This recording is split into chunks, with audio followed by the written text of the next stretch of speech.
Good afternoon, Trump's family. Welcome back to my channel. Have a good day, everyone, and God bless you. Thanks for sticking around. Alright, without further ado, let's get into the news.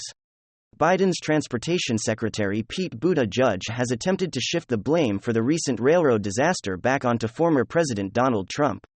Buttigieg stated that Trump is responsible for ridding the railroad industry of safety regulations which made incidences like this more likely to happen. He stated one thing Trump can do is express support for reversing the deregulation that happened on his watch. I heard him say he had nothing to do with it, even though it was in his administration. So if he had nothing to do with it, and they did it in his administration against his will, maybe he can come out and say he supports us moving in a different direction. Now, after Donald Trump went to Ohio to donate food and water, and sheer pressure has been on Biden and the White House to step up their game and go to Ohio. Unfortunately, the White House announced today that President Biden has no plans to visit Ohio or deal with the town that is now grieving and dealing with having their lives turned upside down. However, Press Secretary Karine Jean-Pierre came to Biden's defense and said, "Listen, showing up as having the Environmental Protection Agency on the ground, showing up as having the Transportation Secretary on the ground. All these guys are on the ground at the direction of this president." So Biden believes he is showing up for the people of Ohio by having Pete Buttigieg show up 2 weeks later, and having the EPA combing through the town looking for poisonous water. Now, if showing up means sending someone else, then why didn't Biden send someone else to Ukraine during a time when it would have been very bad for a president to be injured or attacked or shot up? Because showing up as president means actually showing up. And he knows that, so this is, really just them using semantics to say, "Listen, this isn't important to us, the people of Ohio, this isn't important, and so we're going to continue to focus on Ukraine." Now, just after the 1-year anniversary of Russia's invasion on Ukraine, President Putin has stated he will be focusing on strengthening Russia's nuclear weapons capabilities. Putin touted that he will be producing nuclear-powered submarines, nuclear-powered missile launchers, hypersonic missiles that can be launched from land and the ocean.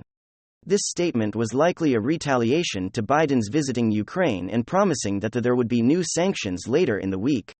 So basically, Putin, as you know, flexing his muscles, pounding his chest, saying the thing that you're most afraid of: nuclear war. We're going to ramp up nuclear war weapons and abilities to attack. Now, to counter Putin, Biden has made huge promises to Ukraine, promises that he hasn't even made to our own U.S. military. He said, "We've committed nearly 700 tanks, 1,000 armored vehicles, 1,000 artillery systems, more than 2 million rounds of artillery and munitions, more than 50 advanced launch rocket systems, anti-ship and air defense systems, all to defend Ukraine. And that doesn't even count the $500 million in cash that we plan to give them." So Biden went from offering 31 tanks to now offering 700 tanks and all the other stuff that I just said.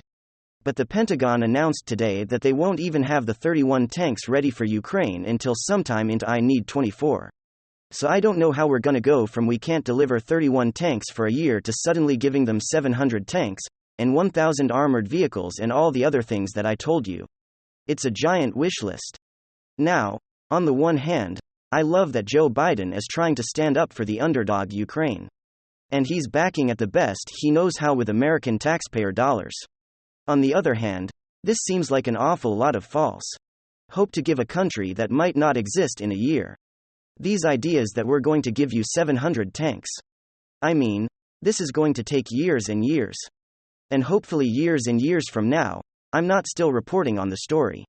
Now, despite threats of sanctions, Russia always seems to find a way around them. This has caused Treasury Secretary Janet Yellen to warn China against aiding Russia with weapons. She stated, "We will certainly continue to make clear to the Chinese government and the companies and banks in their jurisdiction about what the rules are regarding our sanctions and the serious consequences they would face for violating them." Basically, they're telling China, "Listen, you better bow down to our sanctions, or else you're going to be in trouble. Don't you dare defend Russia in any way." But Russia is China's biggest source of gold, natural resources, metals, natural gas, and even oil. So it'll be really interesting to see what China does. They're very much being put between a rock and a hard place. Another Republican presidential candidate has announced his campaign. His name is Vivek Ramaswamy. And he is a businessman that wants to bring back conservative, common sense thinking to America. I don't know a lot about him, but I'm sure I'll get to know more, and I'll be sharing that with you here on the channel. Elon Musk, owner of Twitter and Tesla, has said he believes one person is responsible for the Russia-Ukraine war, and isn't Putin.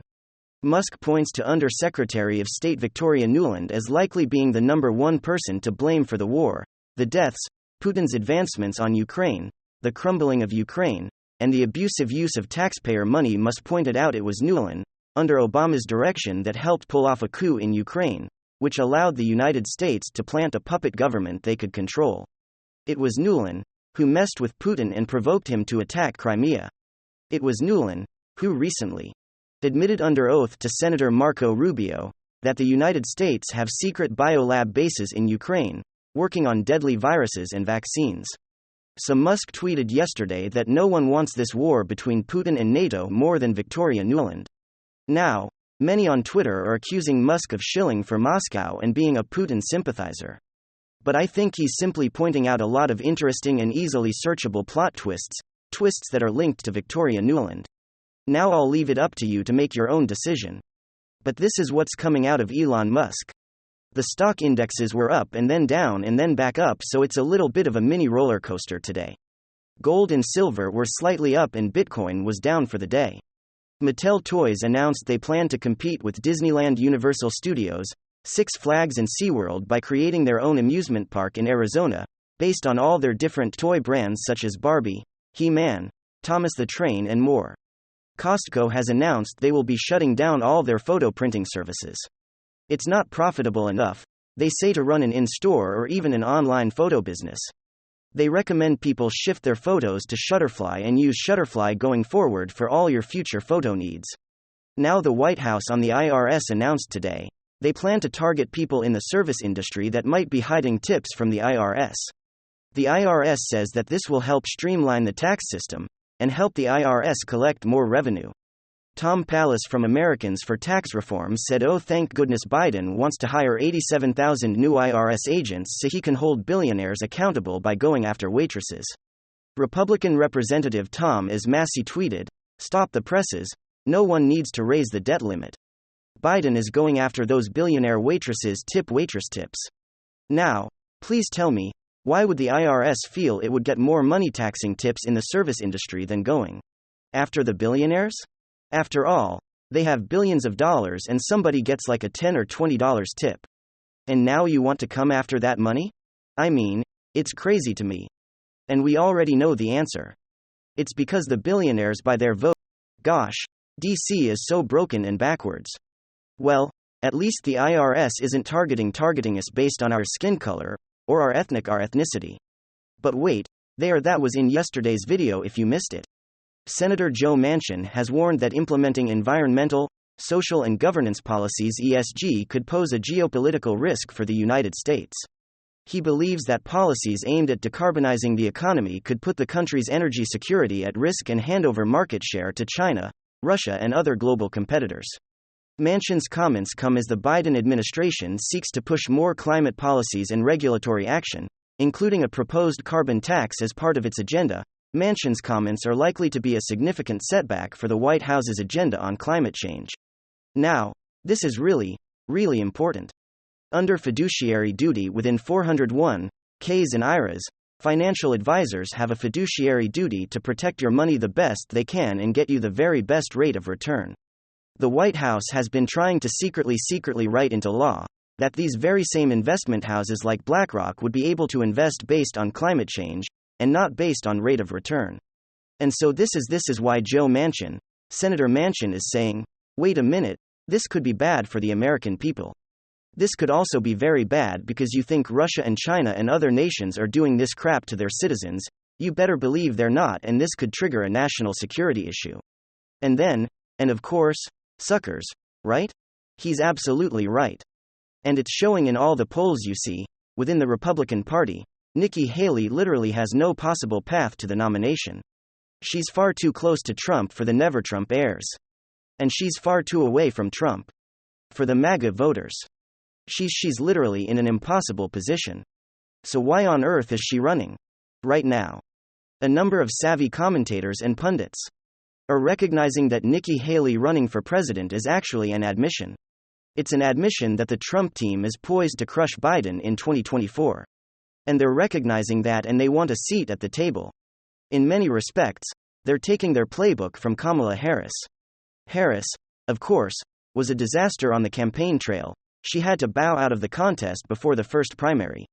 She did that poor lame, and she was poised to come in dead last among all the different candidates.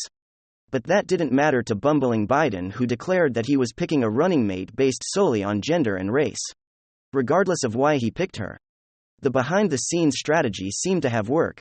Whoever was lobbying Biden on behalf of Kamala Harris persuaded the powers that be to pick her. And that appears to be precise of what Nikki Haley is attempting to do here. She knows she can't win, right? There's not a single serious political strategist that thinks she can. I mean, we're dealing again with someone who is too close to Trump for the never Trump heirs, too far away for Trump from Trump. For the maggot crowd, there's no possible path for her to win. So the only possible explanation here for why she's running is that she wants to adopt the Kamala Harris path, either to become a presidential running mate or she wants just another seat at the Trump table, which means that her candidacy is a giant admission that the donor class that's backing Nikki Haley sees Trump as most likely winner in this upcoming 2024 contests. As many of you know, the Wall Street Journal recently reported that President Trump's team is now all in on ballot harvesting strategies to counter Democrat advantages and early in mail-in voting. According to the Journal, Trump staff are actively reviewing state laws in absentee mail-in voting and ballot harvesting, so as to maximize the Republican vote in 2024. And of course, we all know now, that's absolutely key to victory. It's not so much a matter of who turns out to vote. It's a matter of how many ballots are coming in. That's the new strategy. So Trump looks like he's ready for 2024. And Nikki Haley and her donors appear to be admitting that is a very good chance of winning, and they want to make sure they have a part in the power base that's incoming into the White House. That leads to a final consideration here, and that's the extent to which Trump is going to fall victim to the siren calls of the establishment dollar donor class. If Nikki Haley's team is successful, we'll find out that Trump learned nothing in his first tenure as president. But if he keeps her at arm's length, then we know we're looking at Trump 2.0 that's absolutely ready to crush the deep state. So we'll have to see how all of this plays itself out. But I think the key takeaway in all of this is that the Nikki Haley candidacy is a massive admission that the donor class does see the path to victory for Trump as a very real, plausible possibility, and they're doing everything they can to get in on the ground floor of that future. Thank you very much. WWG1WGA. Hit the like button. Hit the subscribe button to watch the next episode. Goodbye.